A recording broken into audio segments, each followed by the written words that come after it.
Goeien, dit is het Politbureau, het wekelijkse politieke programma van Omroep Friesland. Uw gast is burgemeester Wil van den Berg van de gemeente Verwedderdeel. Hij wie 17 jaar lang burgemeester van wat qua inwoners de liedste gemeente van Friesland is. Verwedderdeel. Wil van den Berg. Eens is deze CDA al die tijd erin slagen om tamelijk onzichtbaar te blijven. Woede dat nog graag, of is het hem wat toekwam? Hoe dan ook, zijn gemeente verdwijnt in het nieuwe jaar.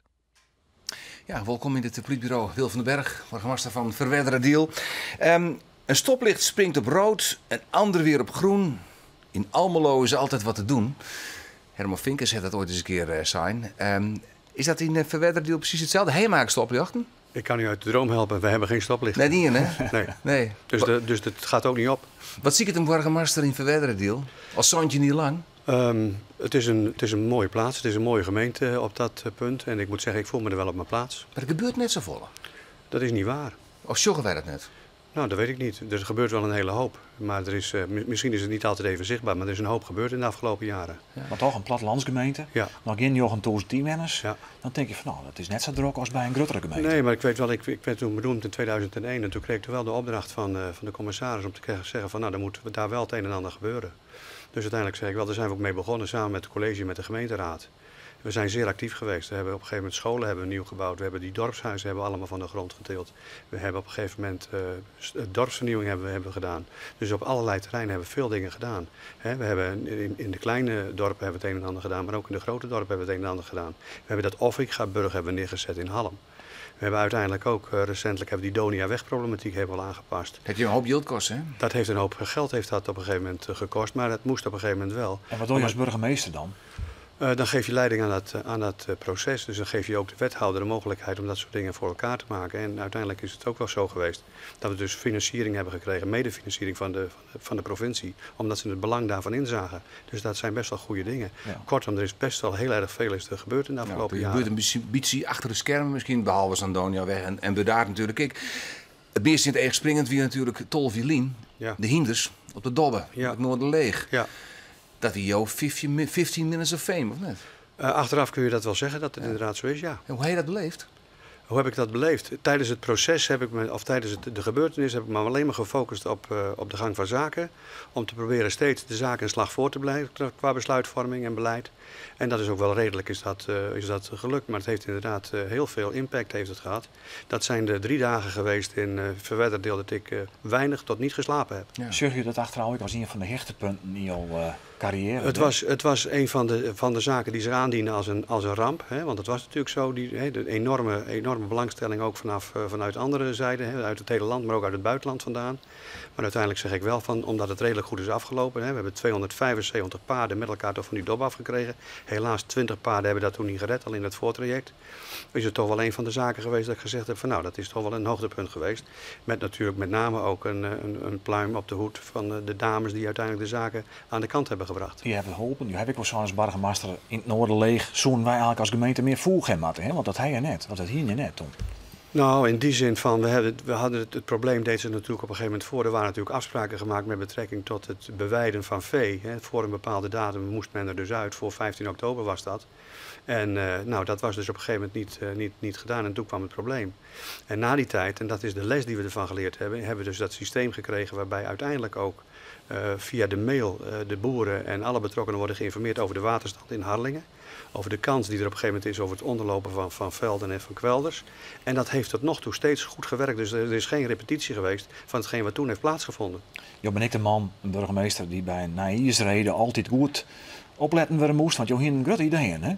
Je hebben wel eens wat recreatiepark bij Bedaard, Hovercraft. Ik heb toen de tijd wel eens een keer, nou de Hovercraft weet ik niet zozeer. Nou wij wel je, het nice doen. Je hebt het wel eens een keer gelanceerd bij een naïersreden. Dat is een beetje een moment dat je dan even pakt. Ja, ik had duidelijk de opdracht toen de tijd van Nijpels gekregen en gezegd van er moet het een en ander gebeuren. Dus met andere woorden, dan ga je kijken. Ik heb op een gegeven moment in het begin nog eens een keer gezegd, misschien zou je, toen de tijd met wateroverlast, zou je misschien een recreatiemeer nog eens een keer moeten kijken, ergens langs de Dokkumerij. Dat is nooit geworden. Dat is nooit gekomen. Wat er wel gebeurd is, dat is natuurlijk dat Bedaard toch een behoorlijke ontwikkeling op het gebied van recreatie heeft gemaakt. Voor de gemeente als Bedaard. Dat Park Waterrijk, hè, dat is natuurlijk toch wel een beetje misleren. Dat is treurig dat in feite dus die exploitant die er toen op zat, dat hij dus failliet is gegaan. Dat vind ik ook, dat heeft ons ook jaren achteruit geworpen op dat punt. Maar nu is het weer zo. We zijn dus in onderhandelingen met Esbyhuis. En we zullen hopen dat dat dus in feite ook tot een contract leidt.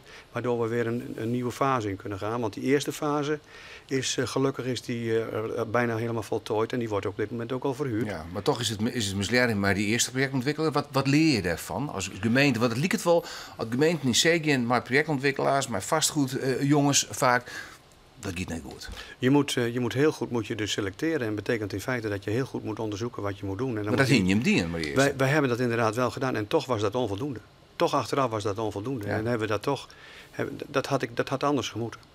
Je bent de eerste burgemeester van Verwedderdiel. De gemeente kiest op 1 januari in Noord-Eerst Friesland. Ja.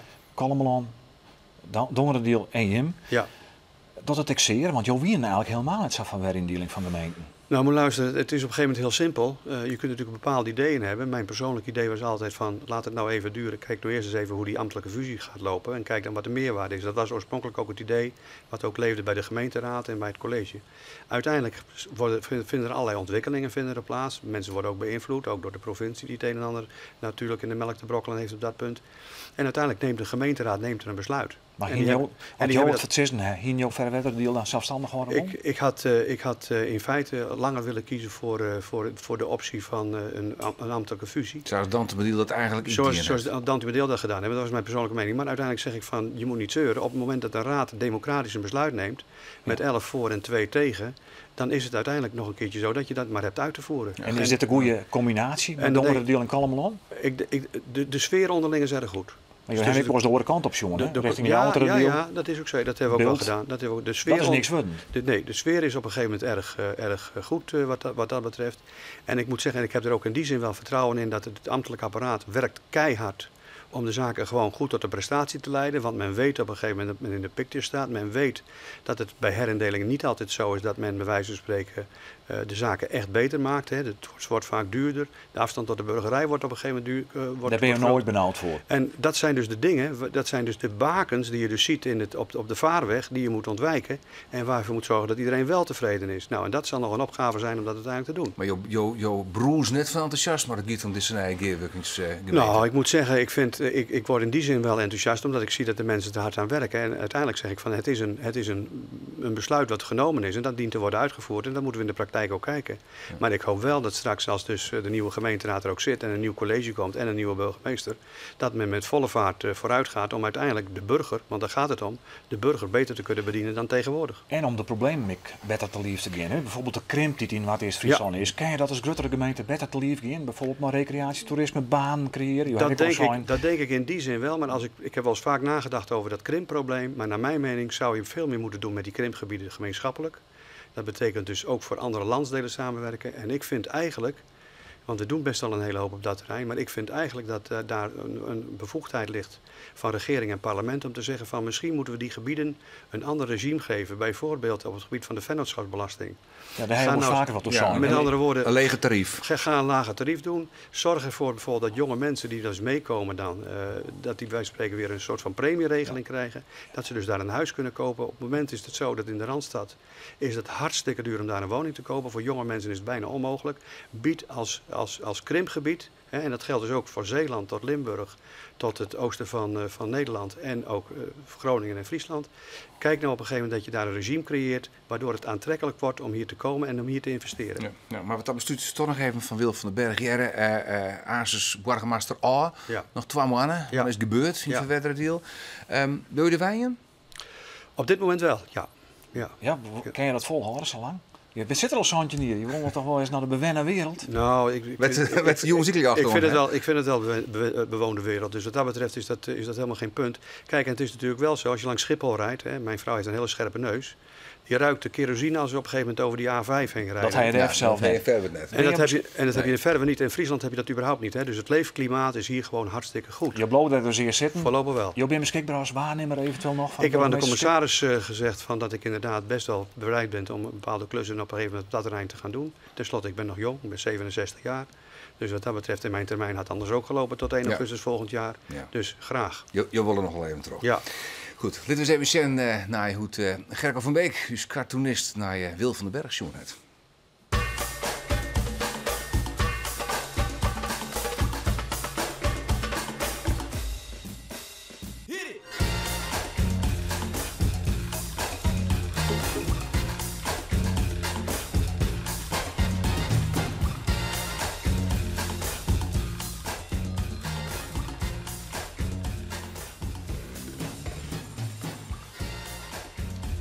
Ik ben Wil en ik houd me stil.